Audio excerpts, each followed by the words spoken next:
Let's talk about an English topic that is sure to make an appearance in your child's English homework and their transfer test preparation, and that's homophones. So what are homophones? Homophones are words that sound the same but have different meanings and a different spelling. We use homophones every day and don't even realise that we're doing it, but whenever you have to sit down and actually have to think of them, it can make your brain hurt a little bit, especially with some of the more uncommon homophones. When your child is working with homophones, they might come across another couple of grammar topics that are very similar to homophones, and that's homonyms and homographs. Homonyms is a weird one to say, but I got there. So we've got homophones, homonyms and homographs, and they're all very similar, but I'm going to show you the difference just in case they do pop up in your child's homework. But for transfer test preparation, your child is most likely going to be asked questions about homophones and not the other two. Some homework sheets will use these terms interchangeably, but in transfer test preparation and in practice papers and revision materials, you're going to come across the term homophones, but they are interlinked, so you will recognise some of the others as well. So homophones are words that sound the same, but they have different spellings and different meanings. So for example, if we take where, W-H-E-R-E, and where, W-E-A-R. So this one, if an example would be, where are you going on your holidays? So it is used to show location or position. And this where is used when you are wearing an item of clothing, wearing a hat, wearing a dress. So you're actually putting on a piece of clothing, or you would use it as like wear and tear. My car has general wear and tear. Next we have homonyms. So homonyms, I can't say it. Homonyms sound the same, have the same spelling, but they mean different things. So if we take ring and ring, this ring is ring the doorbell, and this ring is a ring that you wear on your finger. So you can see they sound exactly the same and they're spelt exactly the same way. One's a verb and one's a noun. Then we have homographs. So homographs have the same spelling but a different pronunciation. No, it's not the Primark, Primark or potato. They're not homographs. An example would be the word T-E-A-R. So we have tear. I tear a piece of paper, and then we have tear, like there is a tear falling down your cheek. So they're spelt exactly the same way, but they have a different pronunciation. So we've got tear and tear. Our first homophone example is two, two and two. So when we say them aloud, they all sound exactly the same, except you'll notice they have different spellings and also different meanings. So our first two, TO, is used to show distance, location or motion. So for example, I am going to the park today, will be T. So this too is used to show where my location will be later on. It will be the park. Next we have TOO, and this too is the one that causes the most confusion with my students. But this too means extremely, more, or also. So an example of a sentence would be, I want to go to the park too. So that means I also want to go to the park with you. So that is why we would have the TOO on the end. So for example, I am going to Spain too. So this means I am also going to Spain for my holidays. Then we have TWO. So this version of two is the easiest one. So this is the word spelling of the number two. For example, of the number two. For example, can I have 2 cupcakes please? It means you want 2. Our next group of homophones are where. So they all sound different, but when you do separate them, you can notice a slight difference in the pronunciation. So our first where is W-H-E-R-E, and this is used to show location, position, or place of something. So for example, where are you going on holiday? So we're asking where the location of the holiday is going to be. Next we have wear, W-E-A-R, and this is used to show that you're putting on a piece of clothing or other items. So for example, I'm going to wear my new dress to the party. So I'm going to put on the new dress, I'm wearing it. So that is when we would use this version of wear. So our next is W-E-R-E, and this one you can hear a slight difference in the pronunciation, so it's were. So this is the past tense of are. So for example, the dogs were playing in the garden. So this is the past tense of the sentence, the dogs are playing in the garden, which is present tense. So this is when we would use the W-E-R-E version, but when you do say it aloud, you can hear a difference in pronunciation, which actually makes this a homonym, but it is grouped together with the other words, so that is why I am keeping it included here for you. So next we have W-E''RE. So this is the contracted version of the words we and are. So we are becomes we're. So if your child is getting confused with this one, what they can do is replace the word in the sentence with we are, and if it makes sense, then this is when, if the sentence still makes sense, then this is when we would use the W-E''RE version. So for example, we are having pasta for dinner tonight. So if we change that to we are having pasta for dinner tonight, then that still makes sense. Next we have there. So our first there, T-H-E-R-E, this is used to show the place or location of something. For example, I put your book down over there, so it is showing the place of where the book is, or the location of where the book is. Then we have T-H-E-I-R. This version of there is used to show ownership or possession of something. So for example, their kitten is so cute. So it will be T-H-E-I-R. The kitten belongs to someone else, so it is theirs. Then we have T-H-E-Y''RE. So this is the contracted version of they are. And just like with we're, if you replace the word in the sentence with they are and it still makes sense, then this version is the correct one to use. For example, they're going to school tomorrow. If we replace that with they are going to school tomorrow and it still makes sense. Next on the list is it's with an apostrophe and it's without an apostrophe. And these two little small words can cause a lot of confusion with students. And part of the reason for that is that sneaky apostrophe. So is the apostrophe used as a contraction or is it used to show ownership? And the answer is it is used as a contraction. So if you see it's with an apostrophe, that is short for it is or it has. So for example, it's going to rain tomorrow. We hope not, but it might.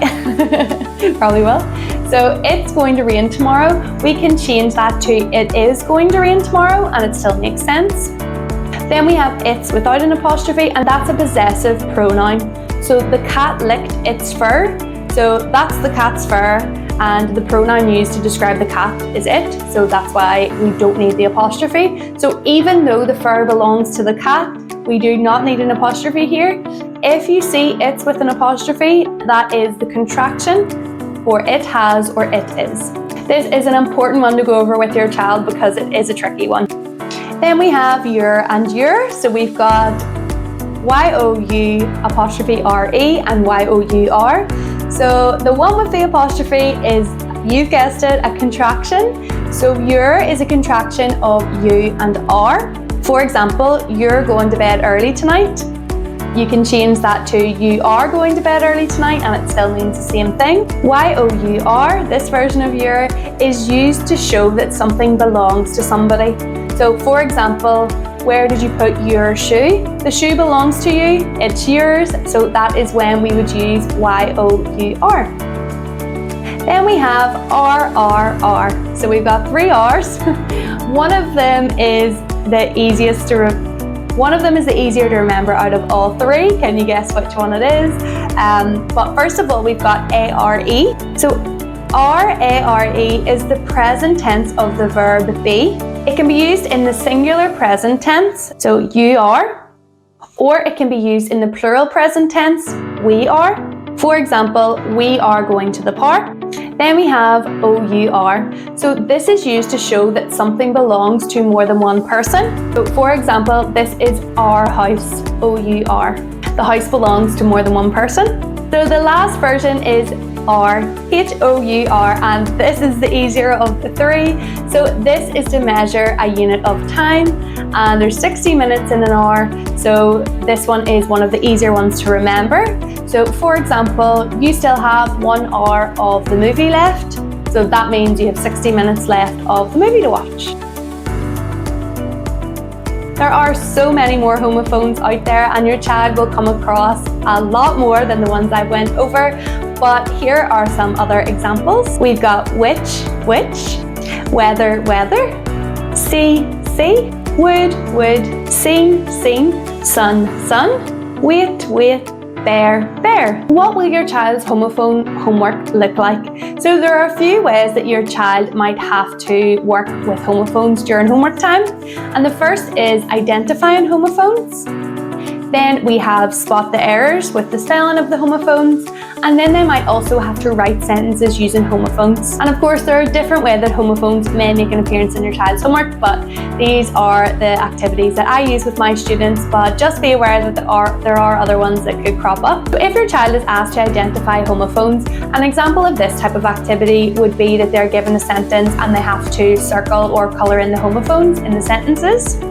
An example of identifying homophones in a homework could be that your child is given a few sentences and they have to circle the homophones in the sentences. And a great way to do this, especially if your child is finding it tricky, is to read the sentence aloud, because remember, homophones sound the same, but they have different spellings and different meanings. So if you read the sentence aloud, you'll be able to hear which words sound the same. So we have, where are you going on holiday, Sarah? And what will you wear on the plane journey? So we have two words that sound the same, but they have different spellings and different meanings, and that is where and where. So our first where up here is about location. So we're asking where the location of her holiday is going to be. And then this where is talking about what type of clothing she is going to wear. So we're putting it's what clothes are on her body. So this where over here is for putting on clothing or other items, and this one is location, position, distance, that sort of thing. So that is our first example of homophones in a homework. The next type of homophone activity that could make an appearance in your child's homework is to spot the errors. So this is actually a really common spelling error in the spelling section of the SEAG transfer test. So this is something that is good to revise over if your child is sitting the transfer test. Even if they're not sitting the transfer test or not planning to, it is still good to go over this type of activity. So this is when the incorrect version of the homophone is used in a sentence and your child will have to spot the error. And this one is tricky to do because when your child is reading the sentence, it sounds right, but it's not the right spelling, so sometimes it can be tricky to spot. The next example is also an example of an activity that comes up in the SEAG transfer test. So it will come up in practice papers, it can come up in the actual test, and this would come up in the spelling section of the transfer test, but you can also get it in spotting the errors homework or proofreading homework. So an example of this would be we have to find the spelling errors in the sentences. So with this one, why it's a bit tricky is when your child is reading it, it's going to sound right, because remember, homophones sound right, but it's the wrong version of the word, different spelling, different meaning. So we'll take a look at this first one. So we have, the weather is going to be hot and sunny at the weekend. So it all sounds good, but if you take a look here, this is the wrong version of weather. So it should be weather. So this weather up here, you would use, for example, I don't know whether or not to go for a walk today. But the weather we need is the weather, like sun, wind, rain, etc. So we need this version. And I'll show you another example. So they're going to the park today. So this is the incorrect version of there. That version of there is used to show ownership. And that's not what we need right now. We need the contraction version, which would be there, like this, which is short for they are. So if we change it to they are going to the park today, it still makes sense. So we are looking for the contraction version. Now on the CAG transfer test, this would be in the spelling section, the spelling errors. Homophones don't come up every single time on this section of the test, but they can, and it is something to look out for. And the third way that homophones could maybe pop up in homework is to write sentences. So your child could be given a sentence with a blank space and they have to write in the correct homophone to complete the sentence. And sometimes they're given both options and sometimes they're not. They have to figure out the spelling for themselves. That's another type of homophone homework that could crop up. Another example of a homophone question is to write homophones. So your child may be given some sentences and they have to write the correct homophone to complete the sentences. So sometimes you'll be given some examples, which we have on this one, and you just have to choose the correct homophone to complete the sentence. So I am going to dress up as a witch for Halloween. So this witch is used, for example, I don't know which direction to go, but we are looking for the Halloween witch. So it's WITCH. And another example could be your child is given a sentence and they have to find a homophone. So it has to be a homophone, it just can't be any word. So my favourite colour is, so there are a couple of colours that are actually homophones. So we could have blue, because the homophone of blue is blue, like blew out the candles. Or we could have red, the colour red, or I read a book. So as long as the answer is a homophone, it doesn't matter which colour they choose. So I'm going to put blue. So that is another example of how homophones could appear in your child's homework. So now that we've went over some of the different types of homophones, how do you teach them to your child? So homophones are tricky, and especially if your child struggles with spelling. So I recommend starting off using some homophone games. There are so many great free games out there. I have a homophone memory game which my students absolutely love. So with this game, there are homophones on the cards and we turn them all over and take it in turns and we have to find the match. So this is really good for recognising the different spellings of the homophones. Another great card game is Homophone Snap. So it just works like normal Snap, except the cards have homophones on them. And another fun game is Homophone Charades. So you can get the whole family involved in this one on a Saturday night. And that is when the players have to act out the homophone on their card and then everybody else has to guess. So you can create your own versions of these games, or your child can create them, or you can create them together. So you can just take a list of homophones and write them onto different cards and colour them in and make them all pretty, or you can get free downloadable versions online. And there are also some great online games that go through homophones. So there's Homophone Balloon Pop, there's also like a Super Mario sort of vibe game out there which is all about homophones. So there's lots for free online, and when your child is playing these homophone games, they don't realise that they're actually learning at times. So it is good to use games, especially at the beginning stages if your child is struggling with homophones. So I always recommend starting with games and a more practical approach before tackling the worksheet. Once your child has become more confident with using homophones, recognising homophones, you can use homophone worksheets. So we're not going to sit down at the table with 20 homophone worksheets and just keep going with them. It's great to do a homophone worksheet every now and then, just to keep those different spellings, the different types of homophones, all fresh in your child's mind.